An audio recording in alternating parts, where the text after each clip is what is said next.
कि उसकी जिहड़ी कमर है दोहरी हो जाए, रकू कर करते सजदे कर करते इतनियां नमाज़ां पढ़े कि उसकी कमर दोहरी हो जाए, और इतने रोज़े रखे कि उसका जिस्म कांटे की मिसाल हो जाए, इतना कमज़ोर हो जाए रोज़े रख रखते कि उसका जिस्म कांटे जितना बरीक हो जाए। हरगज़ वो काबिल कबूल नहीं, आप सरकार ने फरमाया हरगज़ काबिल कबूल नहीं अगर वो रिज़्क़े हलाल नहीं खांदा। बिस्मिल्लाहिर्रहमानिर्रहीम, अस्सलामु अलैकुम वरहमतुल्लाहि वबरकातुहू। दोस्तों, दीन इस्लाम दे 5 रुकन ने। मसलन ये जिहड़े दीन इस्लाम दी जिहड़ी बिल्डिंग है, इस दे 5 पिलर ने जिन्हां दे उत्ते बिल्डिंग रुकदी है, तैयार हुंदी है और खूबसूरत भी लगती है अगर ये 5 कायम हो जावन। औलिया अल्लाह के दरम्यान 6 रुकन ने। उलमाए दीन 5 रुकन सानू दसदे ने और औलिया अल्लाह ने फरमाया भी दीन इस्लाम के 6 रुकन ने।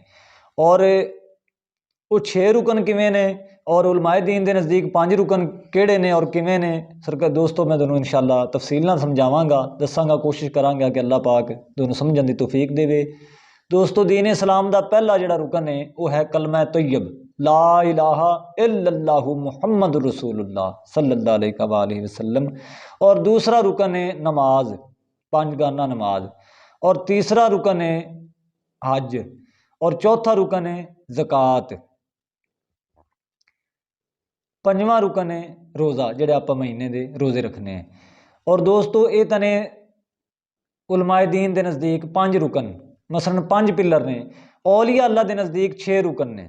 औलिया अल्लाह ने 6वां रुकन किहड़ा आख्या है, वो आख्या गया है रिज़्क़े हलाल।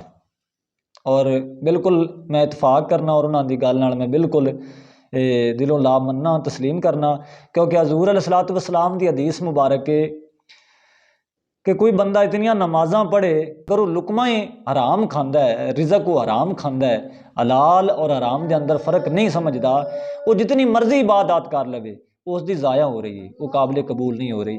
इस वजह तो दरवेशां फ़कीरां ने फरमाया है कि दीन इस्लाम के 6 रुकन ने। लेकिन असल जिहड़ा मेरा मौजू है, इस वक्त जिहड़ियां सानू बीमारियां ने वो क्यों ने कि असी मुसलमान भी हैं और सूद का कारोबार भी कर रहे हैं, मुसलमान भी हैं और रिश्वत भी ले जा रहे हैं, मुसलमान भी हैं हज करते धोखा भी दिते जाने हैं, झूठ भी बोली जाने हैं, वादा खिलाफियाँ भी की जाने हैं, गीबत भी की जाने हैं और मुनाफकत भी रज भी की जाने हैं, और जितनी नमाज़ां भी पढ़ी जाने हैं, हज्जां भी की जाने हैं।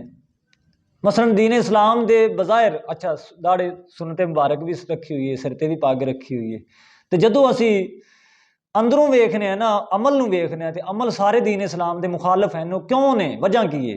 हज्जां ने माशाअल्लाह एक एक नहीं 7 हज अकबर 7 हज्जां की गई हैं, इतनियां नमाज़ां पढ़ियां ने कि पेशानी के उत्ते महराब पै गए हैं, लेकिन अमल जिहड़े दुरुस्त नहीं हुए। उसकी वजह की है दोस्तों, इंशाअल्लाह अज मैं तुहानूं तफसील नाल समझावांगा। उसकी मेन वजह है कि कलमा तैयब पहला रुकन है दीन इस्लाम का। अच्छा, जदों तुसी एक जिहड़ी नींह है, नींह तुसी किसी बिल्डिंग की किसी मकान की रखते जे 4 इंची एक इट के उत्ते, तो उसनूं तुसी 7 मंजिला उस बिल्डिंग नूं तैयार कर देंदे जे, उसकी नींह कमज़ोर होगी, जरा बराबर हवा का झोंका आया या कोई थोड़ी जी भी हनेरी आई, तूफान आया, तो दोस्तों बिल्डिंग जिहड़ी वो डिग पैगी, क्योंकि उसकी नींह कमज़ोर है ना। हुण इस वक्त जिहड़ा है मुसलमानां दे दीन समझ लो उत्ते डिग्या पिया, अज्जां साडे उत्ते डिग पईयां, नमाज़ां साडे उत्ते डिग पईयां, साडे रोज़े साडे उत्ते डिग पे। क्यों? क्योंकि नींह कमज़ोर सी। हज़ूर अलैहिस्सलातु वस्सलाम ने इमामुल अंबिया ने नबुव्वत का ऐलान किया है ज़हरी 40 साल की उम्र तो बाद। दोस्तों 40 साल की उम्र तो बाद आप सरकार ने ऐलान नबुव्वत फरमाया है, और कमो पेश 51 साल की उम्र में आप सरकार मिराज शरीफ ते गए हैं। और जदों मिराज ते आप सरकार गए ने उदों ही नमाज़ां आईयां ने, उदों ही रोज़े आए ने। उस तो पहले फिर आप सरकार सहाबा इकराम तो आदे उम्मतियां तो की कुछ करवाते रहे, गारां दे अंदर आप सरकार कलमा तैयब दा जिक्र करवाते रहे, नींह मजबूत करवाते रहे।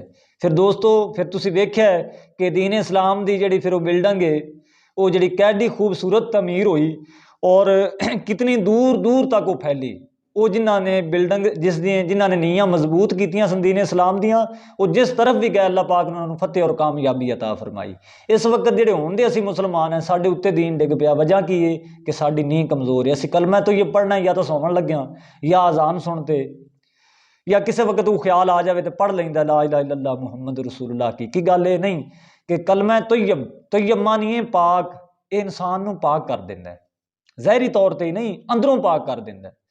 ਅੱਛਾ, ਇਸ ਦਾ ਜ਼ਿਕਰ ਕਮੋ ਪੇਸ਼ 24 ਘੰਟੇ ਨੇ ਦਿਨ ਔਰ ਰਾਤ ਦੇ, ਸਾਨੂੰ ਕਮੋ ਪੇਸ਼ 1.25 ਘੰਟਾ 24 ਘੰਟਿਆਂ ਵਿੱਚੋਂ ਇਹ ਬਿਲਕੁਲ ਕਮ ਤਰੀਨ ਇਸ ਦੇ ਜਿਹੜਾ ਨਾ ਥੋੜਾ ਦਰਜਾ ਹੈ ਕਿ 1.25 ਘੰਟਾ ਤੱਕ ਕਮੋ ਪੇਸ਼ ਕਲਮਾ ਤੈਯਬ ਦਾ ਜ਼ਿਕਰ ਕਰੇ।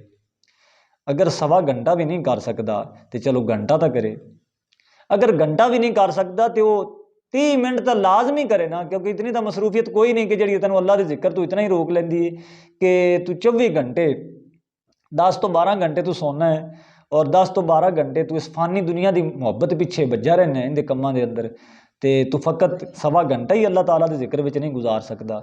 और जिक्र करने वाले और ना करने वाले बंदे की मिसाल कुरान पाक में जिंदा और मुर्दा दी है। अल्लाह पाक फरमांदा है, जिहड़ा बंदा मेरा जिक्र करता है वो जिंदा है और जिहड़ा मेरा जिक्र नहीं करता वो मुर्दा है। अच्छा, गल हो रही सी इस्लाम की बुनियाद की। दोस्तों, जो असीं 1.25 घंटा कलमा तैयब का जिक्र करांगे ना, साडे दिल के अंदर अल्लाह ताला का नूर पैदा हो जाएगा। अच्छा, जदों साडे कलूब के अंदर अल्लाह ताला का नूर आ जाएगा, साडे अंदर जो नूर आवेगा उदों असीं इंशाअल्लाह नमाज भी पढ़ांगे, वो नमाज सानू सिरात मुस्तकीम ते इंशाअल्लाह चलावेगी, सानू बुराइयां तो रोकेगी, बेहयाई तो रोकेगी। झूठ बोलन लग्या सानू ऐटोमैटिकली शर्म आवेगी, यार मैं झूठ क्यों बोला, मैं थोड़ी देर बाद अल्लाह ताला के सामने सजदा रेज़ होना है, मैं वादा खिलाफी क्यों करा, मैं धोखा क्यों देवां, मैं किसी गरीब दूसरे मुसलमान भाई का या मुसलमान या ईसाई या जो भी है मजहब नहीं, मैं किसी दूसरे बंदे का दूसरे इंसान का हक क्यों मारा, मैं धोखा क्यों देवां, अच्छा मैं रिश्वत क्यों लवां। यार, जदों तुहाडे अंदर नूरे ईमान दाखिल हो जाएगा उस वक्त तुहाडे जिहड़े अमल होणगे वो साबित कदम हो जाएंगे। हुण वजह की है कि नींह मजबूत नहीं, उत्ते असीं बिल्डिंग तैयार कर लई, वो बिल्डिंग सारी दीन इस्लाम दी वो सिर्फ और सिर्फ अल्लाह वास्ते नहीं ना अल्लाह के महबूब वास्ते, वो सिर्फ और सिर्फ हुब्बे दुनिया है साडे दिल विच और दुनिया नूं विखाउण वास्ते। की है जी, फ्लैक्सां छपवा ते चौकां विच ला दित्तियां, फलां बंदा जी फलां अलहाज आखदे जिन्हें ज़्यादा हज्जां कीतियां होण। अच्छा, ये चौक दे विच तैनूं अलहाज लिखा ते लोगों नूं विखाउण दा की मतलब है तेरा, कि लोगों दे विच तू शोहरत चाहना है, दौलत नाल तैनूं प्यार है, शोहरत नाल तैनूं इश्क हो गया है, तू नमाज़ां भी लोगों नूं विखा ते पढ़ना है, हज्जां भी लोगों नूं विखा ते कीती जाना, नाल दस्सी जाना है कि अलहमदुलिल्लाह मैं 7 हज्जां कर लियां ने। ओए अल्लाह दे बंदे, अल्लाह पाक तैनूं फरमा उस वक्त तैनूं हुक्म सुनावेगा कि जा तू जिन्हां नूं विखा ते मेरी इबादत करदा सी ना, उन्हां तू जा ते सिला ले लै, क्योंकि तेरी इबादत सी रियाकारी दी, तू रियाकार से। इस वास्ते मेरी ये दोनों ये अर्ज़ है, गुजारिश है, इल्तजा है कि तुसी कलमा तैयब दा जिक्र कसरत नाल करो और 1.25 घंटा कलमा तैयब दा जिक्र करन तो बाद दरूद पाक भी कसरत नाल पढ़ो। इंशाअल्लाह दोनों इबादत के अंदर लज्जत भी आवेगी। और 6वां रुकन जिहड़ा मैं 6वां रुकन तुहानूं दस्सिआ रिज़्क़े हलाल दा, कोशिश करो तुसी कोई भी कारोबार कर रहे जी, रिश्वत तो बचो। यह सूद खोरी जिहड़ा सूदी निज़ाम जिस दे अंदर साडा मुआशरा कमो पेश 95% साडा मुआशरा सूद ते चल रहा है। तुसी दसो जिस जिहड़ी कौम रिज़क ही हराम खा रही होवे उसकी कोई इबादत काबिल कबूल किवें हो सकती और उसका जिहड़ा अमल है वो दुरुस्त किवें हो सकता है, कतई नहीं हो सकता। सब तो पहले असी रिज़्क़े हलाल ऐन इबादत है, आदे रिज़क के उत्ते तवज्जो करिए, इसनूं हलाल और हराम की परख करिए। शर्म आंदी है वेखते कि यार असी ऐसे मुसलमान हैं कि सानू वेखते हो मेरे वेखन यहूदी भी शर्मा जान साडे ऐसे कारनामे ने। और जिस कौम के अंदरों रिज़क हराम जावे, जदों असी आदि औलाद नूं आदि कुणबे कबीले नूं हराम रिज़क खुआवांगे वो कभी भी हलाल दे काम नहीं करनगे, उन्होंने बेहयाई और बुरे काम ही करने ने और वो कभी भी हजूर दे दीन नाल मुहब्बत नहीं करनगे, क्योंकि जदों अंदर उन्होंने खून दे विच हराम शामिल हो चुका है। दोस्तों, उम्मीद है गल लम्मी हो रही है कि दोनों मेरी जिहड़ी गल है समझ आई होवेगी। तो जांदी वारी एक छोटी जी गल मैं और बयान कर देवां। हज़रत ज़ैनुल आबिदीन सरकार रहमतुल्लाह अलैह, हज़रत इमाम हुसैन अलैहिस्सलाम दे जिहड़े बेटे सन, आप सरकार दे कोले एक मनन वाला आया। उन्हें आख्या, या हज़रत पहले वाले जिहड़े लोग सन कोई भी काम करते सन ना तो बजुर्गों तो पुछते सन, तो हुण तां खैर साडी अल्लाह हाफिज़ होई पई है। हज़रत ज़ैनुल आबिदीन नूं बंदा ते आखन लग्या, या हज़रत मैं ना दीन इस्लाम की तबलीग करना चाहना, अगर तुसी मैनूं इजाज़त दिओ। आप सरकार ने उन्हें बने वेखते तो फरमाया, पुत्र तैनूं इजाज़त है, तू तबलीग तो कर, पर जुबान नाल नहीं करनी। तबलीग जुबान नाल ना करी, किरदार नाल करनी है। दीन इस्लाम की तबलीग किरदार नाल कर, तेरे मामलात के अंदरों लोगों को दीन इस्लाम हासिल होवे। मसलन तू बोले सच, वादा करें तो उस दे उत्ते पूरा उतरना है। जदों तू किसी चीज़ नूं तोल ते, मसलन दुकान दे किसी चीज़ किसी नाप तोल दे विच कमी ना करी, आदे हमसायां नाल मुहब्बत प्यार करी, गवांडी नाल, और तेरा हर मामलात दीन इस्लाम के मुताबिक होवे, ताकि लोगों नाल जदों तू कोई भी मामलात करें तो लोगों उस तो दीन इस्लाम का सबक हासिल होवे। हुण दोस्तों फोके फैर साडे जुबान नाल सारे आलम मारी जाते हैं, तो जे अमल वेखने हैं वो खुद सूद का कारोबार भी कर रहे हैं, धोखे भी दे रहे हैं, रिश्वत भी लै रहे हैं, और झूठे की हमायत कर रहे हैं, सच्चे की मुखालफत कर रहे हैं। फिर दीन इस्लाम अगे कदों चलेगा? अल्लाह ही हाफिज़ है साडी। बाकी मेरी सब तो जी आखिरी गुजारिश होए कि औलिया अल्लाह की मुहब्बत तो कदी ना भटकिया जे। जिहड़ा औलिया अल्लाह की मुहब्बत तो दूर होया, उसनूं हजूर अलैहिस्सलातु वस्सलाम ने भी पसंद कोनी जे करना। और हजूर अलैहिस्सलातु वस्सलाम की उम्मत विचों सब तो शान वाले जिहड़े लोग ने इस वक्त वो औलिया अल्लाह ने। और औलिया अल्लाह की तालीमात दे जदों तुसीं करीब जाओगे, फिर तुहानूं पता लगेगा कि असल जिहड़ा है दीन इस्लाम शै की है। फिल वक्त असीं बाहरों बाहर फिरने, असीं दीन इस्लाम के करीब नहीं जा रहे। औलिया अल्लाह की तालीमात वेखो जाते, उन्होंने आपो दी किताबां दे अंदर दस्सिया है। और कुछ लोग गुमराह ने, वो आखते हैं कि औलिया अल्लाह की तालीमात जिहड़ी है कुरान पाक और हदीस तो हट ते, अस्तगफिरुल्लाह, यही वो लोग ने जिहड़े आतिउल्लाह व आतिउर रसूल आ, यही वो लोग ने जिन्होंने हर एक साह हजूर अलैहिस्सलातु वस्सलाम की अतात विच गुजारिया औलिया अल्लाह ने। तो दोस्तों तुसीं आलमे सूह के पिछे नहीं लगना, इन्हां दी गल्लां च ना आया जे।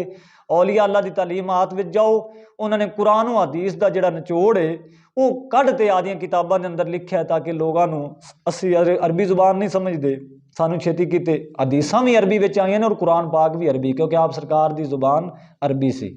अच्छा, तो असीं अरबी जुबान नूं समझते नहीं, लिहाजा औलिया अल्लाह ने कुरान और हदीस का जिहड़ा तर्जमा सी, जिहड़ियां साडी इसलाह वास्ते उन्होंने कुरान और हदीस के अंदरों चक चक ते आयतां और हदीसां वो साडे सामने उर्दू विच लिखियां ने, किसी ने पंजाबी विच, और कईयां ने अपने शेरां दे काफियां के जरिए वो आदि जिहड़ी तालीमात साडे वास्ते छड्डी है।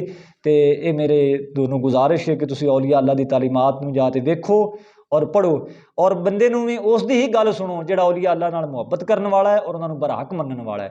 जिहड़ा औलिया अल्लाह तो दूर भज्जे, उनकी गुफ्तगू तो भी दूर भज्जा जे, क्योंकि अगर कोई रत्ती ईमान दी लई फिरदे जे वो भी ख्वाब होंगे। तो ये दौरे फितन है, अल्लाह पाक साडे ईमानां नूं सलामत रखे और ईमानां नूं इश्क विच तब्दील कर देवे। वमा अलैना इल्लल बलागुल मुबीन।